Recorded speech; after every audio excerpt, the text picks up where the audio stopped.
maaleykum maa ngi nuyu monsieur le directeur di am mbégte lool vraiment di rafetlu kàddu yi di nuyu suma maman Ngoné di nuyu madame Diop Didi Guèye RG maa ngi nuyu di nuyu presse bi ñi fi teew ñëpp ak staff Momo Dieng yëpp maa ngi nuyu ñëpp di nuyu Sénégal ku ne xam na ne nag j'espère que bu suma maman waxee li ma ci teg du bëri mais damay rafetlu rek li nga xamante ne moom la suñu directeur waaw nga xamante ne tey jii waxtaan wi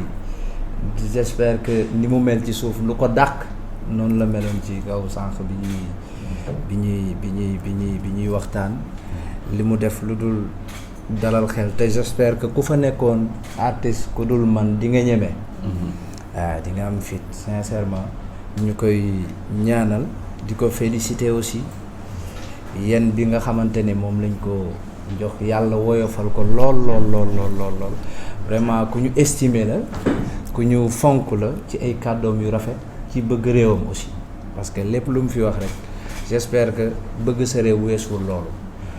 parce que infrastructure yu ci mel ni yi nekk Diamniadio muy Dakar Arena muy stade Ablaye Wade ak pôle bi yëpp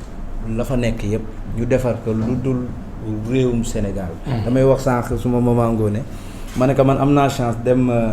suma papa Youssou Ndour yóbbu mu Paris Bercy mais bi mu duggee Dakar Arena mu dàq Paris Bercy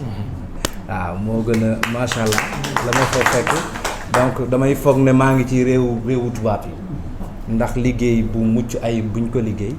te liggéeyuñ ko lu dul ñun artistes yi daanaka ñun lañ ko defal ak sport bi voilà mboolem culture lañ ko liggéeyal donc dañuy am mbégte lool ci partenariat bi nga xamante ne moom la ñu war a signé j'espère que doo leen ko incha allah doo leen ko réccu waaw doo leen ko réccu yàlla na yàlla def ci jàmm yàlla def ci ay ndam loolu la ñuy ñaan ba ñeneen ak ñeneen waaw ñu dul Momo Dieng ñëw te incha allahu rabbi buñ ci paree ñeneen dinañ ñëw incha allah am nañ ci yaakaar bu baax a baax ndax buñ ci liggéey ak sunu label nga xamante ne mooy Prince Art te nga xam ne am nañ expérience bu rëy ci événement c'est pas une première donc man biñ may defal Grand Théâtre je pense que sama premier album ñoom njëkk a yóbbu Grand Théâtre donc j'espère que génération bu bëree joué guñ fa woon et puis bi ma demee foofu ba pare ci lañ commencé ñoom di ñeme donc lii nag noonu laa koy mën naa ne noonu lañ ko nar a doxale incha allahu rabbi bu soobee yàlla nañ ci yegg ak jàmm le 28 décembre di ko dénk Sénégalais yi date boo xamante ne la seen doom seen artiste jël na ko donc ni Maman Ngoné wax challenge la yàgg nañ ci jël ay challenge donc mais bii nag da cee rawati donc du ñu def lu dul dénk leen ko yéen presse bi nga xamante ne teew ngeen fi ak sénégalais yëpp waaw sunu ay fans fépp fu ñu nekk yéen wax ne daal jël nañ Dakar Arena. c'est ça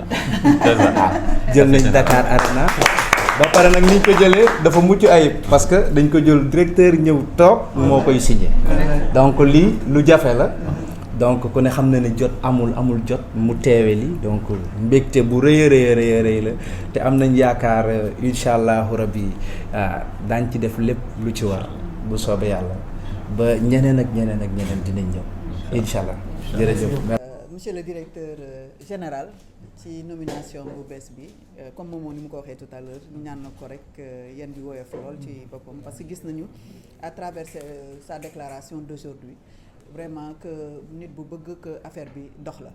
te mbir mi pour mu doxit culture ci biir la bu baax parce que moom mooy tax moom moo koy rendre attractif sport également dina ko rendre attractif ba ndaxte infrastructure toll nii il faut que quand même mu dund pour que sénégalais yi gën ko xam Diamniadio soriwul damay reprendre même mots yi directeur wax soriwul dara ndaxte terre bi mi ngi fi également kontaan naa trop que mu wax ne que ne ñu ngi jéem a sottal seen partenariat avec Dakar Dem Dikk pour ñi nga xam ne ni que ne mënuñu jël terre bi également mën ko jël et que ñi nga xam ne dañuy wàcc terre bi pour faciliter ñuy egg ci stade bi Dakar Dem Dikk également dina fa mën a taxaw que mu nekk boo leen di ñëw ak boo leen di ñibbisi ñibbi dellu seen kër parce que ñu ci bari aussi dañu wax ne que ni ñibbi bi aussi c'est difficile donc dinañ fexe ba nga xam ne ak waa SOGIP ba nga xam ne képp ku fa ñëw rek di nga mën a ñëw ci jàmm ñibbi si jàmm ñu faciliter nu mu tuddati transport bi donc pour firndelaat rek nekk ni à Dakar Arena nekk na lieu bu nga xam ne ni que ni lieu bu taaru la capacité bi mag na dëgg la directeur wax na ko sànq mi ngi def plus de 15 000 places donc àdduna moom challenge rek dëgër fit donc Momo c'est un jeune artiste qui est vraiment qui fait son bonhomme de chemin donc fa dëgg yàlla Sénégal yëpp nangul nañ ko talent am Sénégal yëpp aussi nangul nañ ko que nangu liggéeyam et nangu liggéeyam moom moo ko indi ba fii tey donc infrastructure yi nit yi lañ ko defar donc nit yi ñoo ko war a utiliser donc ñun ak sunu artiste ñëw en collaboration avec waa SOGIP ñu ne dañuy song Arena le samedi 28 décembre pour defal fa Momo Dieng un spectacle bu nga xam ne ni que ni kenn mësu fa gis donc Momo c'est un jeune donc moi je pense que il faut que infrastructure yi que artistes yi gën ko ñeme et que ñu xam ne ni que ni c'est des infrastructures yi nga xam ne c'est modulable na mën nañu ko def ci comme ni mu ko waxee ci nu mu tuddati espace bi nga ko bëggee rek mu gën a ndaw mu gën a mag ba mu kii mais ñun suñu challenge ci 15 000 places yi la d'abord donc encore une fois comme directeur nu mu defee un peu de marketing pour Momo man tamit ma def ko rek en tant que directrice su label di woowu mbokkam yépp pour ñu di taxaw waa Bargny ak waa Rufisque ak bu naka ngay waxee fukki penc yeeg ñaar waaw yëpp ñu dajale boo Sénégalais yëpp fépp fu ngeen mën a nekk rek nga xam ne ni que ni ngeen retenir date le samedi 28 décembre vraiment pour ce grand événement là qui va donner aussi la chance aux jeunes artistes vraiment de pouvoir aussi dem ci yenn infra ñu xam ne ni que ni c'est possible c'est vraiment possible donc tey jii dañu ñëw fii pour concrétiser vraiment la convention ak directeur te ñu am mbégte vraiment moom mu toogal boppam pour signer convention bi loolu dafay wane également que jox na gëdd culture parce que bu ko joxul woon mën na ne naka madame Diop rek signer bu boobaa it tamit dañ koy rafetlu parce que moom tamit depuis lors moom ak madame Gaye ñu ngi ciy liggéey pour que mbir mi sotti donc moom le fait que mu daf ko jox cachet bu nga xam ne ni que ne moom mooy que ne infrastructure yi artistes yi la fi nekkal sportif yi la nekkal donc tout type d'activité mën nañ ko fa def ba nga xam ne ni que ne nit ñi dinañ ko ñemee pour fréquentation bi gën a kii donc am nañu mbégte daam ñëw fi vraiment pour concrétiser affaire bi rek nga xam ne que ni dafay nekk lu nga xam ne que ni moo nekk nar a ubbeeku pour les jeunes artistes sénégalais. mais mel na ne dafa am ñu mu bëgg a lim de voilà. dafa am ñu bëgg a woo. xam nga gars yi nag aussi. woote bi mais amul problème woote bi bien sûr.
Oops.